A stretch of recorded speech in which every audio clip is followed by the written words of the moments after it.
Čau visiem! Mani sauc Evija, un šodien mēs ar Nightlife komandu esam devušies kārtīgos zaļumos dziļi Latvijas laukos. Kā jūs varat redzēt, man apkārt Latvijā beidzot ir iestājusies vasara, ir jūlijs, laiks, ka notiek visi lielākie un iespaidīgākie open air un dzīvās mūzikas festivāli. Šajā raidījumā mēs jums parādīsim apskatu par Baltic Music konferenci, kas norisinājās Jūrmalā, par pasākumu Talsu estrādē ar Austrālijas DJ DubFX piedalīšanos, kā arī daudz citus interesantus sižetus. Un pie tam vasaras pasākumi notiek ne tikai Latvijā. Līdz ar to mūsu filmēšanas komanda bija devusies uz Lietuvu, kur norisinājās MTV The Block, kurā starp citu spēlēja neviens cits kā kluba Essential Resident DJs Rapa. Vēl šajā raidījumā jūs redzēsiet Kuku krekliņu darbnīcu, kurā šodien viesojās Amber, kā arī raidījuma beigās mēs jūs informēsim par pasākumiem, uz kuriem jums šovasar noteikti ir jāaiziet. Un tagad skatāmies intervijas ar lielāko šīs vasaras brīvdabas festivālu organizētājiem. Speciāli Nightlife TV skatītājiem esam sagatavojuši ekskluzīvas intervijas ar 3 jūlija lielāko pasākumu organizētājiem. Tie ir Jānis Laidzāns no Undercover, kas organizē Moonlight Party, pozitīvais Ģirds Majors, kas ir atbildīgs par pasākumu Salatsgrīvā, un visbeidzot Māja Kalniņa no Beach Party, kas šogad jau 9. gadu notiek Liepājā. Un tad ir pirmais jautājums. Kādiem cilvēkiem būtu jāapmeklē tieši tavs pasākums? Tāpēc, ka tas ir, kā mēs sakam, tuvākais festivāls, gan tiešā, gan pārnestā nozīmē, tuvākais laika ziņā, jo tas ir pirmais lielais vasaras open air festivāls, tuvākais attālumā no Rīgas, kas ir labs iemesls, lai viņu apmeklētu. Mēs joprojām šķiet esam visdraudzīgākie ieejas biļešu cenu ziņā. Pozitīvs festivāls naudu par mākslinieku, teiksim, honorāriem tērē visvairāk Baltijā un kaut vai, teiksim, no tāda viedokļa tas ir atšķirīgi. Un otra lieta ir tas, ka tā ir tā īpašā pozitīvas atmosfēra, kas ir pozitīvas festivālā. Tad joprojām tiks celta pasaule, kurā ieejot ikdienīgi paliks tālais apvāršņa. Ļoti daudz notikumu, vairākas skatuves, lielā skatuve, atsevišķi deju mūzikas mīļotājiem, viņi parasti tur pazūd uz 2 diennaktīm, būs Binge Dance House ar DJ plejādi, ar populāriem Eiropā vārdiem un tam līdzīgi. Kādas papildu izklaides iespējas tu šogad piedāvā saviem apmeklētājiem? Aktivitāšu būs daudz, ņemot vērā pirmkārt tāpēc, ka mēs sākam festivālu 3 dienā. Lielākais jauninājums un atrakcija būs dizaineru tirdziņš, kurā ir pieteikušies ap 30 tirgoties gribētāju. Tad būs brīvdabas kinozāle, kas darbosies naktī. Tā tapus sadarbībā ar 2 Annas. Pa dienu būs deju kari, 11 deju grupas rādīs savus paraugu demonstrējumus un vēlāk hip-hop zālē sacentīsies par labākās deju grupas statusu. Tie jaunumi ir ārkārtīgi daudz.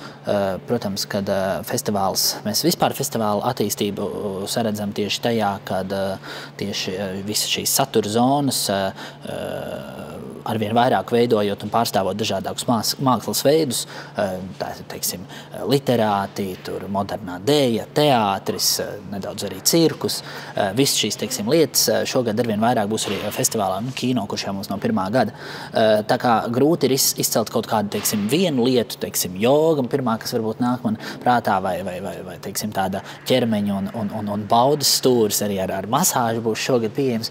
Tā kā, tas lietas ir ļoti daudz. Abas dienas pludmalē notiks bezmaksas pasākumi bērniem un ģimenēm, sporta spēles, popielas, Olgas Reickas sadziedāšanās svētki. Pie Latvijas pirmās rokafēnītes Skaiva ierasts notiks karnevāla pulcēšanās, krāsošanās. Mums notiks liels, milzīgs studentu un jauniešu Tirkijas zils karnevāls. Tāpat pretnarkomānijas mūsu aktivitātes, ko rīkojam jau 2. gadu, festivāls pret narkotikām, kur jauniešu organizācijas visādas radošas, interesantas lietas piedāvās. Kāds ir tev festivāla mākslinieka interesantākais raiders?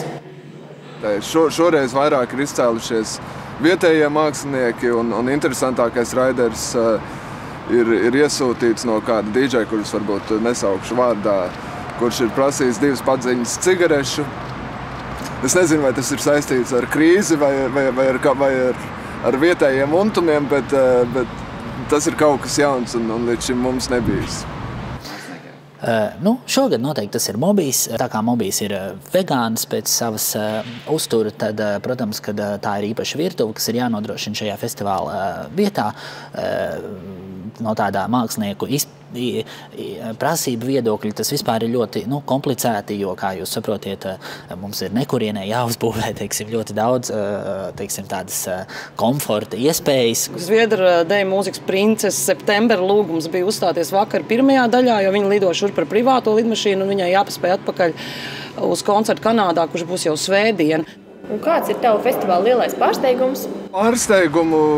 Pārsteiguma liekas netrūks. Pirmkārtām pats festivāls būs lielāks, un šoreiz mums ir dzīvās mūzikas skatuve, ar kuru mēs gribētu pārsteigt konkrēti ar 2 lietām. Viena ir grupa Milky Lasers, kas, manuprāt, ir Latvijā nepamatoti nepopulāri, jo tā ir patiešām lieliska mūzika. Otra lieta uz tā paša live stage būs Addictive TV, kas ir kaut kas pilnīgi jauns Latvijā neredzēts, kas spēlē tā kā DJ, bet viņi spēlē ar video. Un radījuši ir milzu apjomu mākslas darbu, kas kopā izskatās vienkārši satriecoši. Domāju, ka tas ir vēl vairāk interesants mūzikas. Ja? Šogad tās ir daudz vairāk jaunās grupas, kas nozīmē tieši to, ka nav šī sajūta, ka varbūt ir kaut kādi 1, 2 vai katru dienu 2 galvenie mākslinieki, bet pārējā, teiksim, laikā vairāk vai mazāk viss ierastais, ko visos citos pasākumos var dzirdēt, teiksim, pārsvarā tie ir vietējie mākslinieki. Mēs tomēr ejam un attīstīsim tevirzienā, lai šie viesmākslinieki ir pēc iespējas vairāk. Daudzi pārsteigumi ir tādā ziņā, ka cilvēki atklāja daudz jaunus māksliniekus. Un tas ir tas, kas Latvijā nav nevienā pasākumā. Mēs nedojām pārsteigt ar vienu lietu. Tas mūsu pārsteigums summējas kopā no daudz un dažādiem krāsainiem gabaliņiem, kā tāda mozaīka, tas veido visu kopumu.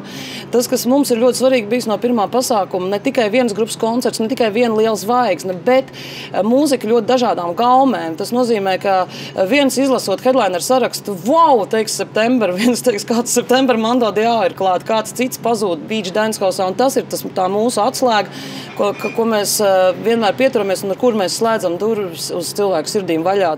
Un visbeidzot, kuru pasākumu tu apmeklētu? Es izvēlos Pozitīvas festivālu. Droši vien Moonlight Party vairāk kā Liepāja.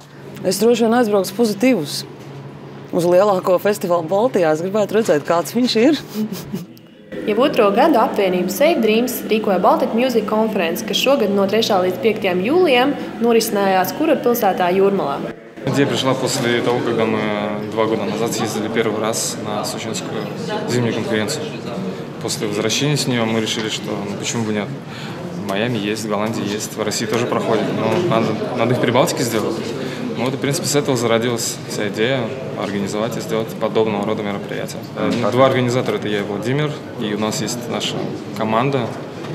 В будущем мы планируем привлечь уже каких-то деятелей шоу-бизнеса из России, из Литвы обязательно, потому что в этом году не получилось приехать, я думаю, получится в следующем году. Возможно, Англия, Франция, такие страны. No uzaicinātajiem galvenajiem Latvijas mūzikas industrijas pārstāvjiem ieradušies bija tikai Laipa. Akalā šo pasākumu nav uzskatījusi par pietiekami ievērojumu, lai apmeklētu un veicinātu tās darbības saprotamību māksliniekiem, par kuriem tā starp citu iekasē naudu. Tas, ko Laipa dara, no tām vietām, kur ir liels skaits izmantotāju, iekasē atlīdzību, lai izmaksātu jums kā tiesību īpašniekam. Jo jūs kā tiesību īpašnieks aiziet uz 10 000 Latvijas teritorijā un 100 000 ārvalstu teritorijās esošu kafejnīcu visticamāk, ka nevarēsiet. Un tieši to pašu jūs nedarīsiet arī ar 60 Latvijā reģistrētajām raidorganizācijām. Mēs jums varam palīdzēt izmaksājot iekasēto atlīdzību jau par jūsu radītās mūzikas izmantošanu. Laipa nav promoters, Laipa nav menedžeris, Laipa arī izpildītājus vai producentus kā menedžeris nepārstāv. Mēs esam ļoti priecīgi par to, ka mēs esam uzaicināti šajā pasākumā. Principā šis ir viens no pirmajiem tādiem nopietniem dialogiem ar DJiem.